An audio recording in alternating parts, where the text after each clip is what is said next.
Alors, Financité donc a été créé en 1987.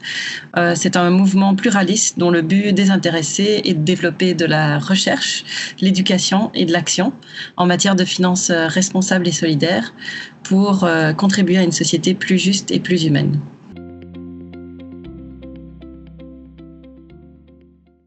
Alors, ça fait un petit moment que chez Financité, cette thématique prend place et s'amplifie. On a par exemple, sous l'impulsion de la direction, fait voter en 2020 la volonté dans les statuts d'avoir au moins 40% de chaque genre dans le conseil d'administration. Aussi, on a une codirection qui est bigenrée, Bernard Bayot et moi-même. Et puis, la coordination chez Financité, on est 5, 3 femmes et 2 hommes. Plusieurs personnes, dont par exemple Morgane Kubicki et Dana Ellis, sont fort intéressées par cette thématique et ont apporté beaucoup d'idées positives sur le sujet, comme par exemple une charte sur l'écriture inclusive qu'on a fait début 2022 et par exemple un cycle sur le genre et patrimoine qui est en cours depuis 2022 également. D'ailleurs, j'en profite peut-être pour dire qu'à l'automne 2024, on va faire une campagne sur les violences économiques faites aux femmes, parce qu'on pense que c'est un sujet qui doit être plus répandu et de pouvoir donner des outils à ce sujet.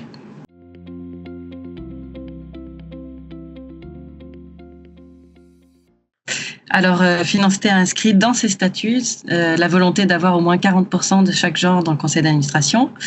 Dans le plan stratégique, on vise à inclure systématiquement la perspective de genre dans la conception et la mise en œuvre des activités. On a fait ça déjà dans, par exemple, le rapport qu'on fait sur l'investissement socialement responsable, où on a étudié les fonds qui regardent les optiques de genre. On a, comme j'expliquais, une codirection bigenrée, une coordination plutôt égalitaire entre femmes et hommes, et on essaye aussi au conseil d'administration d'avoir cet aspect-là. Aussi, il y a un organe de vigilance du Financité Magazine. Donc, c'est le comité de lecture qui a analysé les numéros en 2022 sur la question du genre, de l'âge, du secteur d'activité, de la diversité des points de vue. Et sur le genre, les femmes et les hommes sont plutôt équitablement représentés, que ce soit en termes de photos, de personnes interviewées ou intervenantes citées. Par rapport aux questions salariales, Financité a un barème maison non négociable selon l'expérience professionnelle déjà acquise qui se base sur une commission paritaire. Et donc, ça évite les biais de genre lors d'une potentielle négociation de salaire. Et puis, comme j'expliquais, on a développé dans le cadre de la finance solidaire une mention inclusion genre. Et enfin, pour les mamans qui allaitent, il y a une salle qui est dédiée pour pouvoir tirer son lait. Et on a également des protections mensuelles dans les toilettes. Ce sont des mesures qui sont peut-être moins considérées que d'inscrire dans les statuts ou dans un plan stratégique. Mais voilà, ça fait aussi une différence.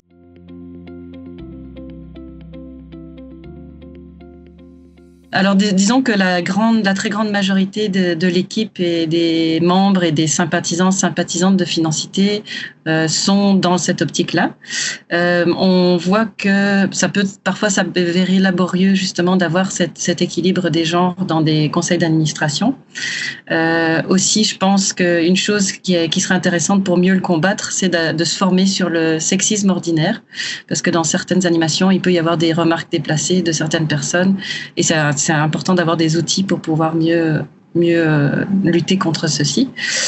Il y a aussi la question du temps de parole, en fait, dans les réunions où tout le monde fait bien attention, les animateurs font bien attention à ça, mais il y a peut-être un levier plus sociétal, en fait, sur ce sujet en termes de genre.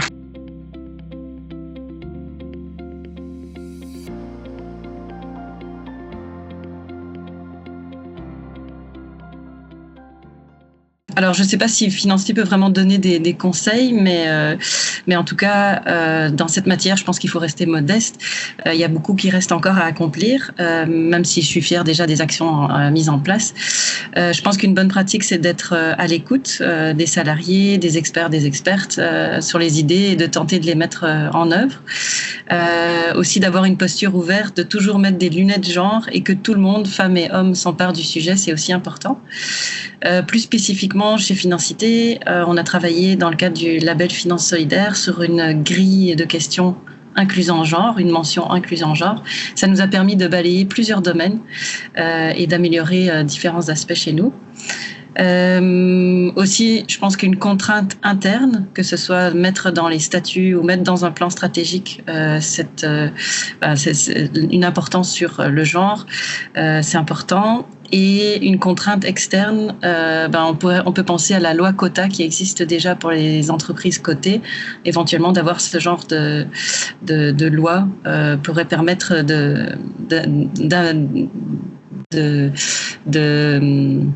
pourrait permettre aux entreprises de se contraindre dans cet aspect-là.